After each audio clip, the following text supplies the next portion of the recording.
¿Existe la filosofía latinoamericana? Un pensamiento periférico es un pensamiento situado. Europa se arroja sobre América Latina la herencia de los pueblos originarios, los proyectos de nación, el porqué de este pensamiento, el rechazo al colonialismo, la unión latinoamericana, la lucha de clases en Argentina, países subalternos, marginados, que no han participado de la centralidad de la historia. América Latina, filosofía y colonialismo. Encuentro 12. El marxismo en América Latina 2. Salvador Allende. 1. La vía pacífica. 2. El golpe. 3. La esencia del hombre y la violencia. 4. La historia es nuestra.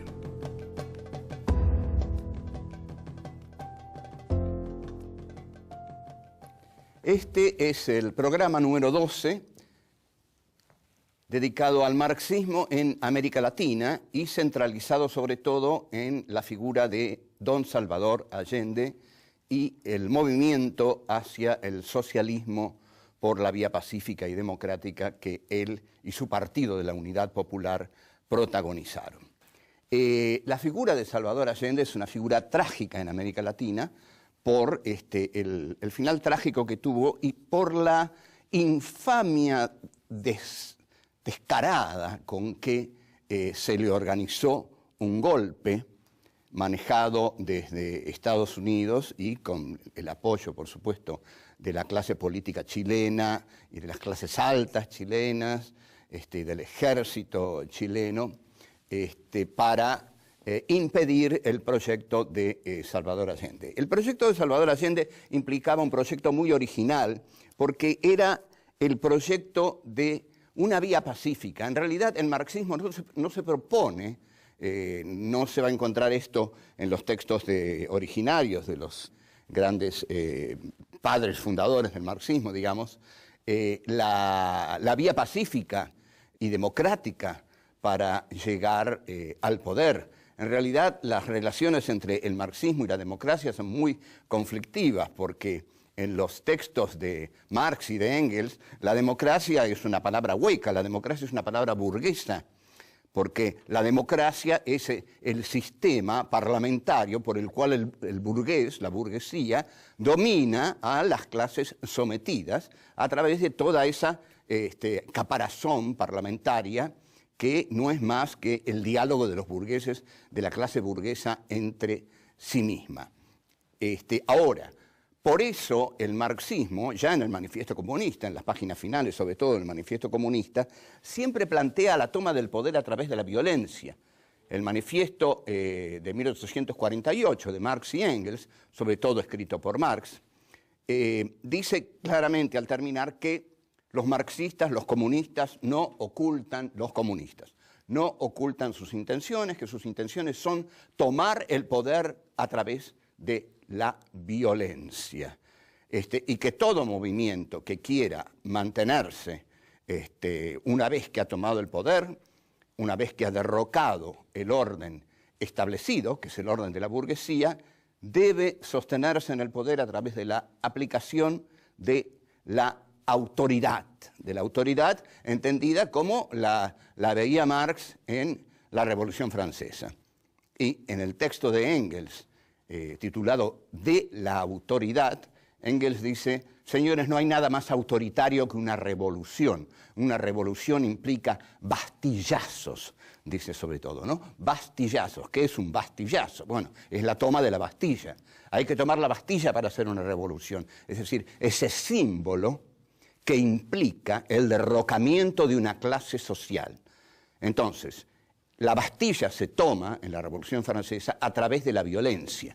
Y la violencia, va a postular Marx, sobre todo en el capítulo 24 del Capital, que se llama la acumulación originaria, el capítulo sobre la acumulación originaria, va a hablar de la violencia como la partera de la historia. Y aquí vemos nuevamente la cuestión de la dialéctica en Marx. Es decir, cuando una sociedad está lo suficientemente madura como para ser derrocada por otra dentro de la dialéctica histórica, es la violencia la que resuelve esta situación. O sea, no hay resolución dialéctica sin una acción violenta de la clase que viene a superar a la anterior. Si la burguesía viene a superar a la monarquía, como en la Revolución Francesa, lo hace a través de la violencia. Y esa violencia es la partera de la historia, la que hace nacer una nueva sociedad, hace nacer la sociedad burguesa. La sociedad burguesa no bien nace, engendra al proletariado industrial. Y este proletariado industrial, en determinado momento, se alza en armas violentamente contra la vieja sociedad, y es entonces la violencia la que va a hacer que el proletariado derroque a la burguesía. En verdad, este es un esquema bastante biologista, es como si la historia fuera una especie de gran madre y necesitara una gran partera, y la gran partera fuera la violencia. Pero todo esto tuvo un enorme auge, nadie cuestionó, digamos, los defectos mecanicistas que había en esta concepción dialéctica que Marx había tomado de Hegel, ni nadie cuestionó la cuestión de la dialéctica como partera de la historia, ni la palabra partera. ¿Para qué la palabra partera? ¿Qué es la palabra partera? ¿Qué es la historia entonces? Una mujer que da a luz constantemente. No, la historia es algo mucho más complejo que eso. Pero bueno, esto no se problematizó. Y el que sí lo problematiza, el que sí trae algo nuevo, es Salvador Allende, la Unidad Popular y la postulación de la vía pacífica para llegar al socialismo a través de la democracia. Volvemos.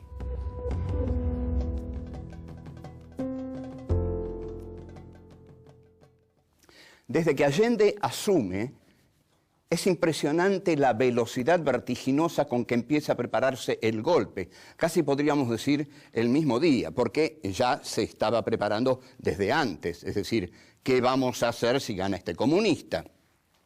Y lo que van a hacer si gana ese comunista es preparar un golpe de Estado para tirarlo, porque no pueden tolerar que haya otro comunista en América Latina. Y esta es una muy buena advertencia para los que creen que la revolución cubana era exportable. No era exportable. Estados Unidos no iba a tolerar otro Castro en América Latina. Entonces, en ese momento gobernaba un señor ampliamente detestable, que era Richard Nixon, junto a otro señor que era peor todavía, que era Henry Kissinger, que en mi opinión y en la de muchos es el más grande criminal de guerra que anda suelto.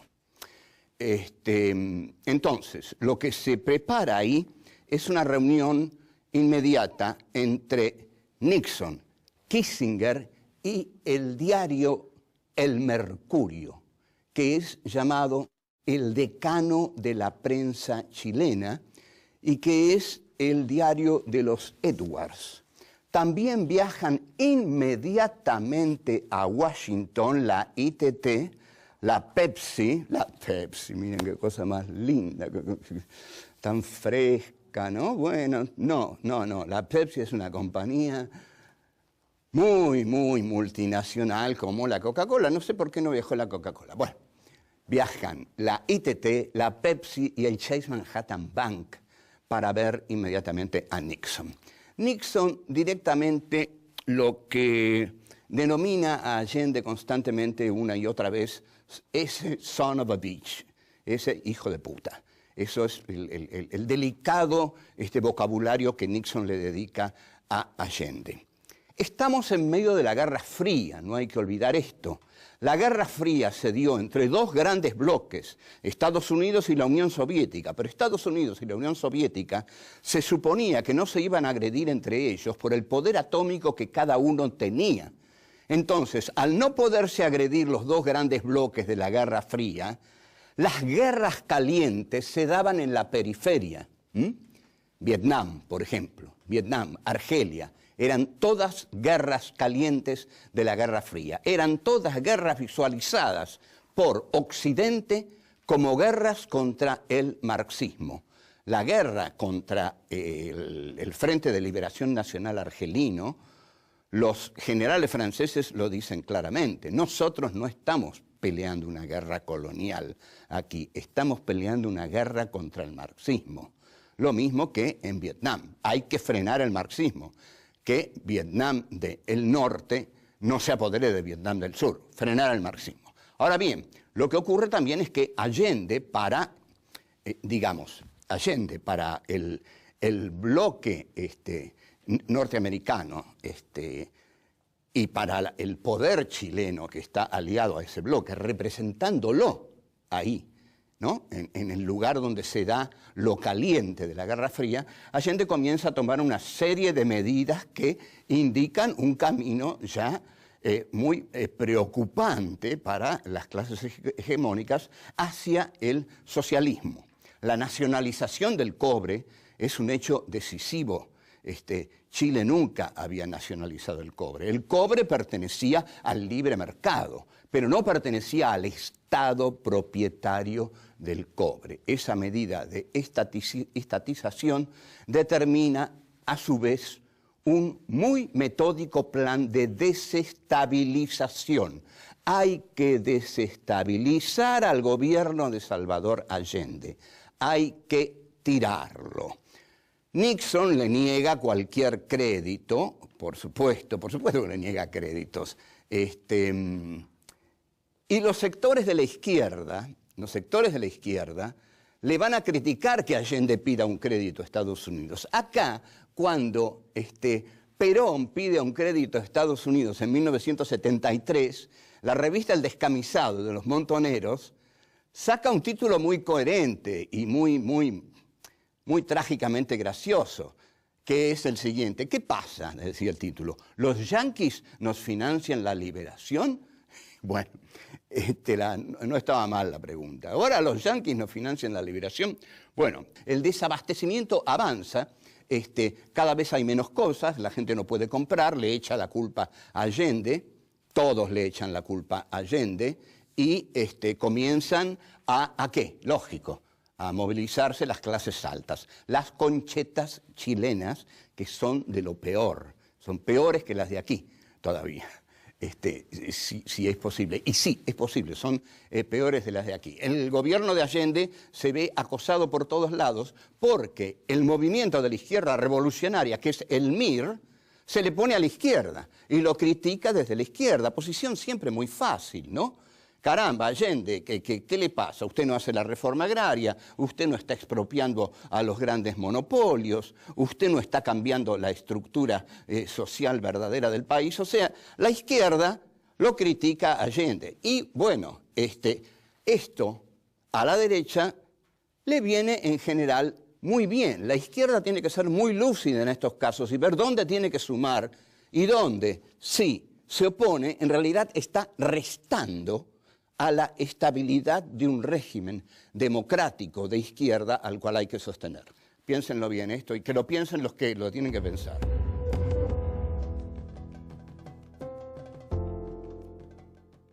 Allende cae en 1973. Hay que pensar la importancia que ya tenía la prensa, es decir, lo mediático, en la desestabilización de un gobierno.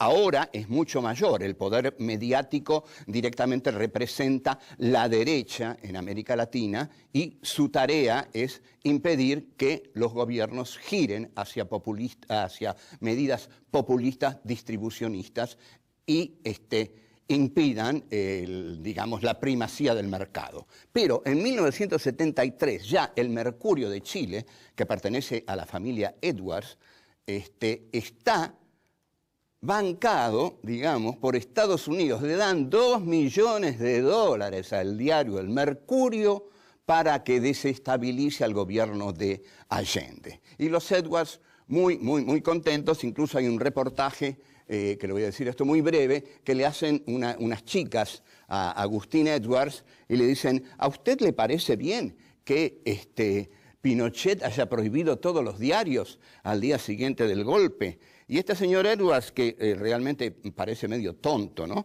Pero bueno, responde, que parece medio tonto, quiero decir que seguramente eran otros los que manejaban las cosas más macabras del diario, que este era un tarado que, bueno, ponía el nombre de la familia. Dice, pero ¿cómo no me va a parecer bien si me eliminan la competencia? Yo me pongo muy contento. Bueno, es una respuesta memorable. Entre tanto, Fidel Castro visita Chile, recorre Chile, mira Chile junto a Allende, y la respuesta que le da es: vuelvo a Cuba más radical que nunca, solo la acción violenta va a derrocar al capitalismo. O sea, hay una crítica a la vía pacífica de Salvador Allende, porque el pensamiento de Allende era, como dijimos, estrictamente y esta era la originalidad de don Salvador. Podemos llegar al socialismo a través de la vía pacífica y a través de la democracia. En los 70 esto era muy problemático y lo sigue siendo. En mi novela, Carter en New York, hay un diálogo entre Carter y Alexander Haig. Es un diálogo ficcional, pero los diálogos ficcionales frecuentemente dan más que los diálogos documentales, ¿no? Porque, digamos, si el autor maneja la situación, la puede recrear a veces con mayor profundidad.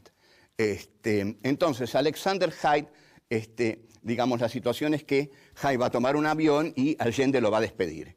Y Haig, en el final de la conversación, que es muy tensa, le dice: mire, señor presidente, yo no sé si usted es bueno, como yo creo, o es tonto. Porque hay una esencia del hombre que para usted es buena. Y Allende le dice: no, usted está insultando a la esencia del hombre, general Haig. No, le dice Haig, yo no tengo por qué insultarla. La esencia del hombre para mí no es buena, es egoísta. Por eso nosotros les vamos a ganar todas las guerras a ustedes, porque ustedes creen que el hombre es bueno y el hombre no es bueno. El hombre es un ser esencialmente destructivo que no ha hecho más que matar a lo largo de toda la historia. Y esa esencia del hombre es la que nosotros, los capitalistas, asumimos. No le dice Alexander Haig que esto estaba en un libro de Freud, donde Freud dice que la pulsión de muerte se está imponiendo trágicamente sobre el eros, que sería la pulsión del amor. La esencia del hombre sería la esencia de la dominación sobre el otro y la esencia de la destrucción del otro. Y eso es lo que Haig le dice que ellos lo asumen y que usted pretende que el hombre sea bueno y que llegue al socialismo a través de la vía pacífica. No va a haber vía pacífica porque el hombre no es pacífico. El hombre nació para la guerra y nació para matar.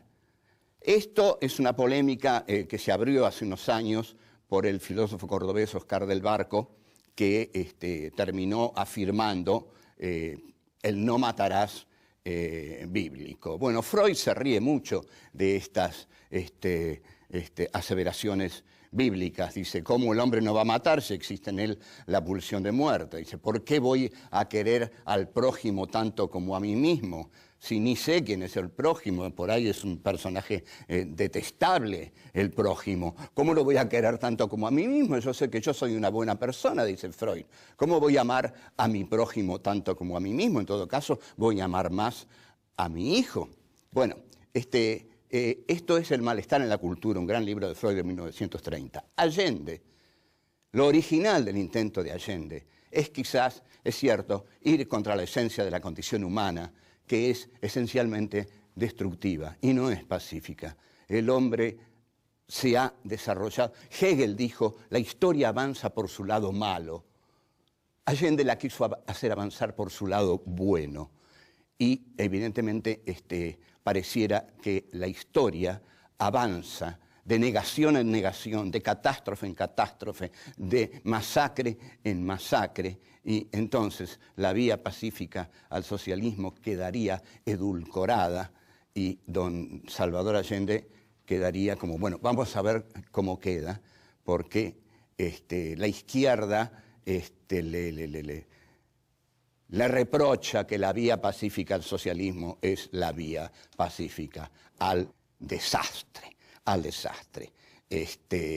Y bueno, vamos a ver después qué es lo que opina don Salvador Allende, una de las figuras más puras, más formidables del pensamiento de América Latina. Vuelvo.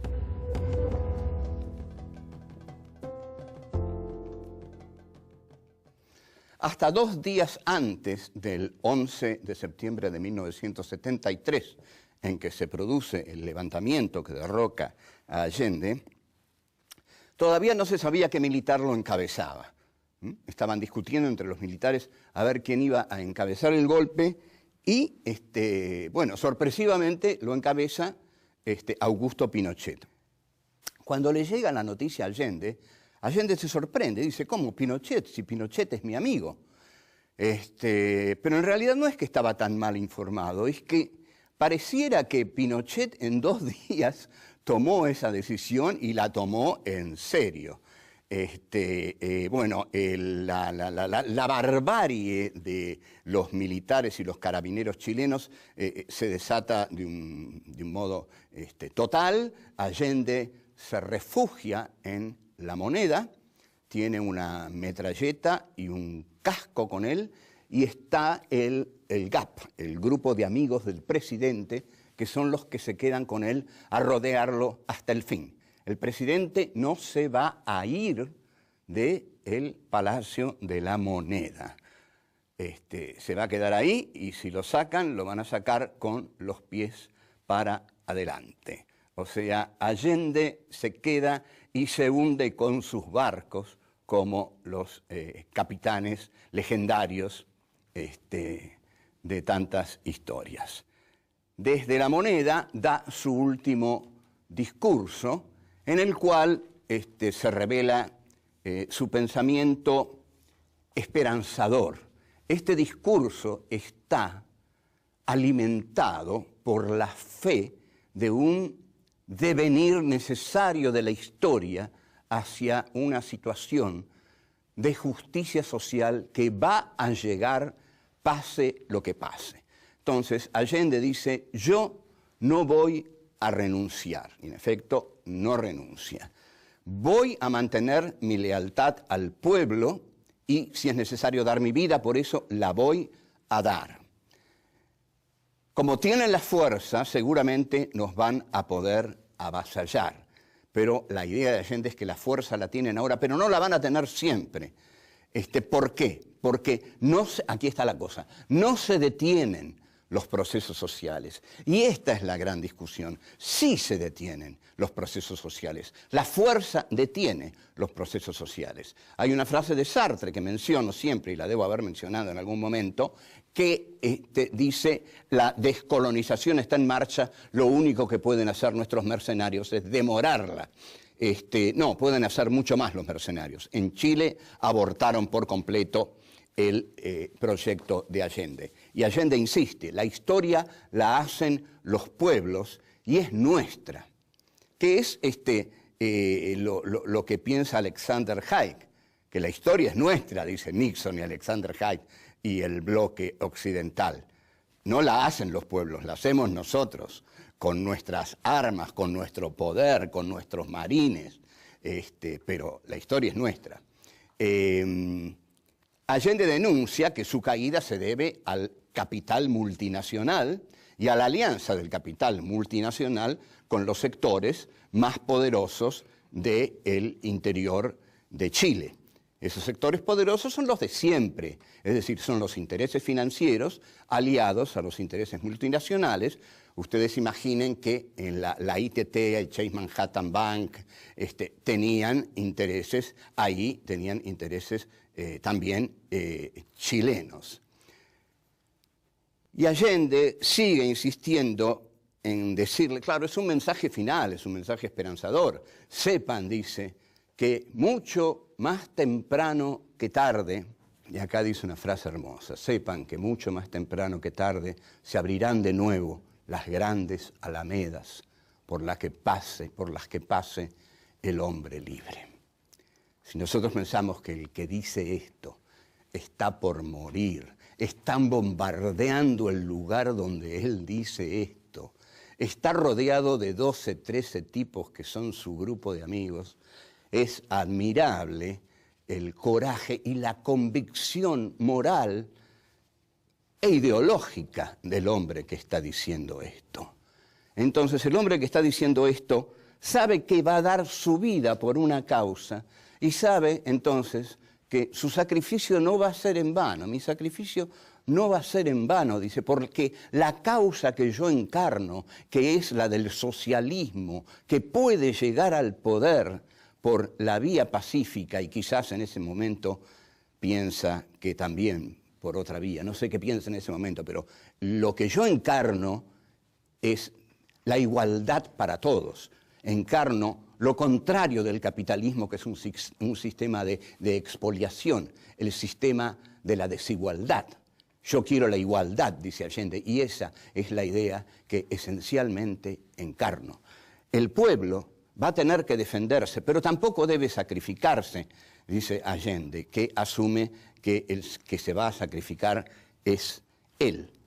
Entonces, ahí es donde él dice su pensamiento. La historia tiene una dirección. Esa dirección es la de la final liberación de los pueblos. Los pueblos van a llegar a ser dueños de su propia historia. Y las grandes alamedas siempre van a continuar abriéndose, aún después de las grandes derrotas, para que por ellas pasen los hombres libres, que cada vez van a ser más. Por esa causa, Salvador Allende da la vida, no se escapa, no se va, se queda ahí y, en efecto, lo matan. Algunos dicen que se suicida. Bueno, puede ser, si vienen 5 carabineros y están a 10 metros, me pego un tiro.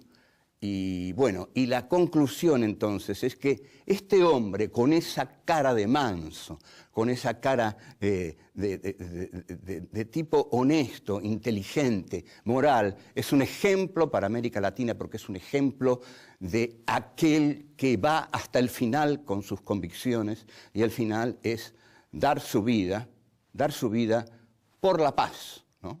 Esto es algo notable que define a don Salvador Allende. Salud, don Salvador Allende.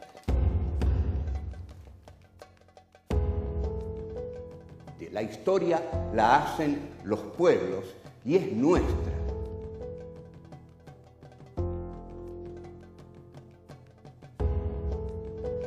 Solo la acción violenta va a derrocar al capitalismo.